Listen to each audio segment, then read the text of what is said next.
নমস্কার বন্ধুরা, আমি আজকে নিয়ে চলে এসেছি গৃহপ্রবেশের আপডেটটা নিয়ে। তো আজকে আমরা দেখব যে শুভলক্ষ্মী সানি আর রাইনাকে কথা দেয় যে ওদের বিয়েটা শুভলক্ষ্মী নিজের হাতে দাঁড়িয়ে থেকে দেবে। আর ঠিক সেটা শুনেই রিনা বলে যে তুমি কে, আমার ছেলে কি করবে কি না করবে সেটা আমি ভাববো, তুমি কিন্তু ডিসাইড করার কেউ নয়। ঠিক তখনই শুভলক্ষ্মী বলে ওরা দুজন দুজনকে ভালোবাসে আর ওদের দুজনকার বিয়েটা আমি দিয়েই ছাড়বো। কিন্তু পাড়া প্রতিবেশী সানিকে ওয়ার্ন করে যে তোমরা কিন্তু এটা করতে পারো না, তোরা এটা করবি না, এই বিয়েটা করবি না, যদি তুই এই বিয়েটা করে নিস না আমাদের বস্তিকে ওরা পুরো জ্বালিয়ে ছাড়খাড় করে দেবে, ওরা শেষ করে দেবে, তুই চিনিস না ওদের। ঠিক তখনই সানি বলে আমি কিন্তু রায়নাকেই বিয়ে করব, আমি ওকে ওই বিপদের মুখে ঠেলে দিতে পারবো না, ও যদি আজকে ফিরে যায় তাহলে ওদের বিয়েটা হয়ে যাবে আর আমি সেটা নিজের চোখে দেখতে পারবো না।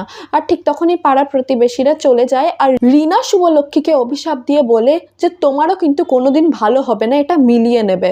ঠিক সেটা বলে ওখান থেকে চলে যায় আর সানি আর রায়না শুভলক্ষ্মীকে থ্যাংক ইউ বলে আর সানি ওখান থেকে চলে যায়। আর তারপরে সকালবেলা শুভলক্ষ্মী রায়নাকে ভালো করে রেডি করে দেয়। ঠিক তখনই চলে আসে আদ্রিত ওদের ঘরেতে আর আদ্রিত কেশবকে নিয়েও চলে আসে আর তারপরে নিজের মেয়ের সঙ্গে দেখা করে। শুভলক্ষ্মীও খুব খুশি হয় কেশবকে দেখে। আর ঠিক তখনই শুভলক্ষ্মী বলে যে তুমি নিজের মেয়ের কাছে কিছুক্ষণ থাকো, আমি একটু বাইরে যাচ্ছি। আর তারপরে রায়নাকে নিয়ে বিয়ের মণ্ডপে ওখানে চলে যায়। আর ঠিক তখনই আদ্রিত কমলিকে জিজ্ঞেস করে ওই মেয়েটাকে বলো তো। ঠিক তখনই কমলি সব কিছু সত্যি বলে যায় যে ওই মেয়েটাকে দিদিভাই গুন্ডাদের হাত থেকে বাঁচিয়ে এনেছিল। ঠিক তখনই আদ্রিত খুবই ভয় পেয়ে বলে যে যদি শুভলক্ষ্মীর কিছু হয়ে যায়, ওর সঙ্গে একটা ছোট মেয়ে থাকে, ওর এইসব করার কী দরকার আছে, কারোর হেল্প করার কী দরকার আছে। ঠিক তখনই কমলি বলে যে শুভলক্ষ্মীর কিন্তু অনেক সাহস আছে, কিন্তু আদ্রিত এটা কিছুতেই মেনে নেয় না আর বলে কেন এত জেদ, আমি তো ওকে নির্দোষ প্রমাণ করার চেষ্টা করছি, ও এইসব উটকো ঝামেলা কেন টেনে আনছে। আদ্রিত একদম খুশি হয় না। তারপরে আদ্রিত কেশবকে নিয়ে শুভলক্ষ্মীর ওখানে যায় যেখানে শুভলক্ষ্মী গেছে আর তারপরে গিয়ে বলে তুমি কোনো বিপদে চলে আসছো না তো, তুমি যা করছো তুমি ঠিক করছো তো।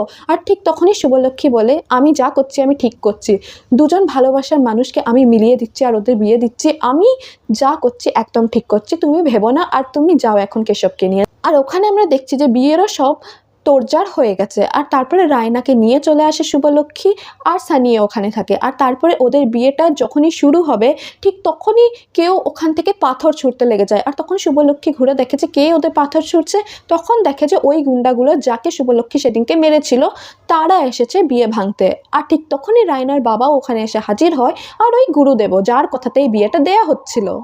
আর ঠিক তখন শুভলক্ষ্মী বলে যে এই বিয়েটা তো হবেই, আপনার এই বিয়েটা আটকাতে পারবেন না। তখনই রায়নার বাবা বলে যে এই বিয়েটা কিছুতেই হবে না, আমি আমার মেয়ের বিয়ে এই লম্পট ছেলেটার সঙ্গে একদম দেবো না। আর রায়নাকে বলে চল তুই ফিরে চল। ঠিক তখনই শুভলক্ষ্মী সামনে এসে বলে না, এই বিয়েটা হবে আর আজকেই হবে, এখানেই হবে, কেউ আটকাতে পারবে না। আর তারপরে পুরোহিত মশাইকে বলে যে এই বিয়েটা তাড়াতাড়ি শুরু করো, শুভ দৃষ্টিতে হয়ে গেছে, বাকি বিয়েটাও হয়ে যাবে। আর মেয়ের বাবা এখানে আর কতক্ষণই থাকবে, অনেক কাজ আছে নিশ্চয়ই ওনার, আর তাই তাড়াতাড়ি বিয়েটা এখানে শুরু করে দাও। আর ঠিক তখনই রায়নার বাবা ওয়ার্ন করে যে না, এই বিয়েটা কিছুতেই হবে না। আর তারপরে রায়নাকে টানতে টানতে নিয়ে যাচ্ছিল, ঠিক তখনই শুভলক্ষ্মী আটকিয়ে বলে এই বিয়েটা হবে, এখানেই হবে, দেশে এখন আইন বেঁচে আছে, আপনি কিন্তু জোর করে এই গুরুদেবের কথা শুনে বিয়েটা দিতে পারেন না।